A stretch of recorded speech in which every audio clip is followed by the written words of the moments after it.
Hello students. तो हम पढ़ रहे थे फ्लैशबैक सीरीज में इंडियन इकोनॉमी, और इंडियन इकोनॉमी में हमने रूरल डेवलपमेंट चैप्टर कंप्लीट कर लिया। अगर आपने नहीं देखा है तो फटाफट से जाके वो वीडियो देखिए। आज हम नया चैप्टर स्टार्ट करने वाले हैं जिसका नाम है एम्प्लॉयमेंट। एम्प्लॉयमेंट की मीनिंग हम लोग समझेंगे, एम्प्लॉयमेंट में क्या क्या चीजें ग्रोथ है और एम्प्लॉयमेंट में क्या क्या इश्यूज फेस करने पड़ते हैं हमारी कंट्री को, ये सारी चीजें हम इस चैप्टर में पढ़ेंगे। तो आज के वीडियो में हम एम्प्लॉयमेंट की कुछ बेसिक कॉन्सेप्ट्स के बारे में पढ़ेंगे, जैसे एम्प्लॉयमेंट की meaning, labour force, work force, ये सारे टॉपिक्स क्या है वो हम आज के वीडियो में डिस्कस करेंगे। तो चलिए ज्यादा टाइम वेस्ट नहीं करते हैं और वीडियो शुरू करते हैं। आ जाइए। एम्प्लॉयमेंट। तो एम्प्लॉयमेंट क्या होता है? It is an activity which enables a person to earn means of living. Employment एक ऐसी एक्टिविटी है जिससे लोग अपनी लिविंग अर्न करते हैं और उसी एक्टिविटी के भरोसे लोग जीते हैं। मतलब एक तरीके से जिनके पास एम्प्लॉयमेंट हम लोग देखते हैं ना, पास एम्प्लॉयमेंट नहीं होता, उनका लिविंग स्टैंडर्ड बहुत अच्छा नहीं होता है। तो एक तरीके से एम्प्लॉयमेंट एक ऐसी एक्टिविटी है जो आपकी क्वालिटी को भी इम्प्रूव करता है, क्योंकि अगर आप अर्न कर रहे हैं तो आप अपना लिविंग स्टैंडर्ड बेहतर करेंगे, आप अपनी लाइफ क्वालिटी बेहतर करेंगे, आप एजुकेशन प्रोवाइड करेंगे अपने बच्चे को, और आप जितना बेटर लिविंग स्टैंडर्ड मेंटेन कर सकते हैं उतना बेटर लिविंग स्टैंडर्ड मेंटेन करेंगे। इसे ही हम एम्प्लॉयमेंट बोलते हैं।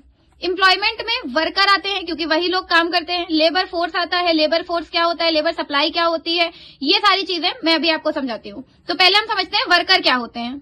A worker is an individual who is engaged in some economic activity to earn a living। Economic activity का मतलब वो सारी एक्टिविटीज होती हैं जिनमें आपको मॉनेटरी गेन होता है, उन्हीं एक्टिविटीज को हम लोग इकोनॉमिक एक्टिविटी बोलते हैं। नॉन इकोनॉमिक जिसमें आपको मॉनेटरी गेन नहीं होता है वो सेल्फ सेटिस्फेक्शन के लिए होती है।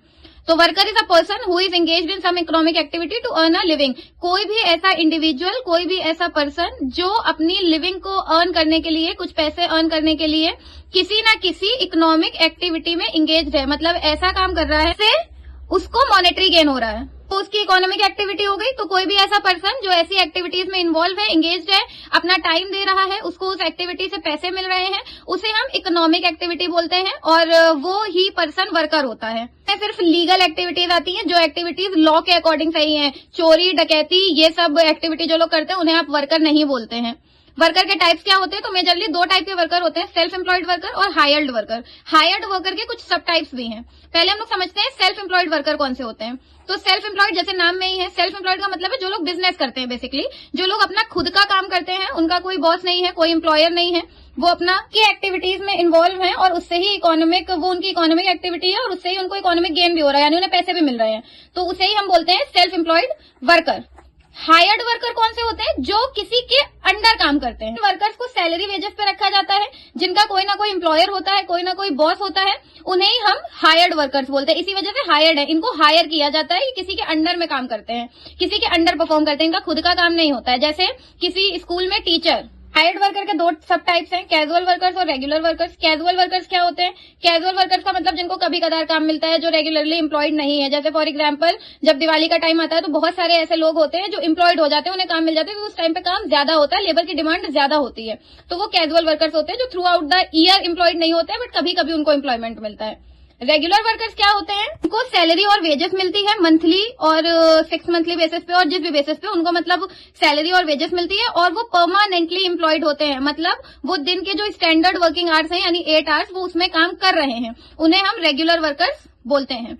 तो ये रेगुलर वर्कर्स है, ये कैजुअल वर्कर्स है। अब हम समझते हैं लेबर सप्लाई क्या होती है। तो it refers to the amount of labour that the workers are willing to offer corresponding to a particular wage rate. Labour supply का मतलब है, ये लैंग्वेज थोड़ी डिफिकल्ट होगी, आसान शब्दों में समझते हैं। लेबर सप्लाई का मतलब है कि ऐसे लेबर जो काम करना चाहते हैं, ऐसे वर्कर्स जो काम करना चाहते हैं किसी भी पर्टिकुलर वेज रेट पे, बट उन्हें काम नहीं मिल रहा। सारे लोग जो किसी पर्टिकुलर वेज रेट पे काम करने के इच्छुक हैं, काम करना चाहते हैं, वो सब लोग लेबर सप्लाई में काउंट होते हैं। तो देखते हैं लेबर फोर्स क्या होता है।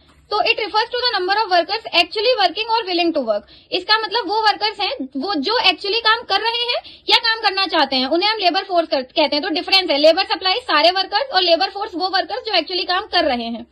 वर्क फोर्स क्या होता है? It refers to the number of person actually working and doesn't amount for those who are willing to work. Work force वही लोग हैं जो एक्चुअली काम कर रहे हैं, इसमें वो लोग नहीं आते जो काम करना चाहते हैं, सिर्फ उनको काउंट करते हैं जो काम कर रहे हैं। इसका फॉर्मूला क्या है? Labour force minus number of person not working but willing to work.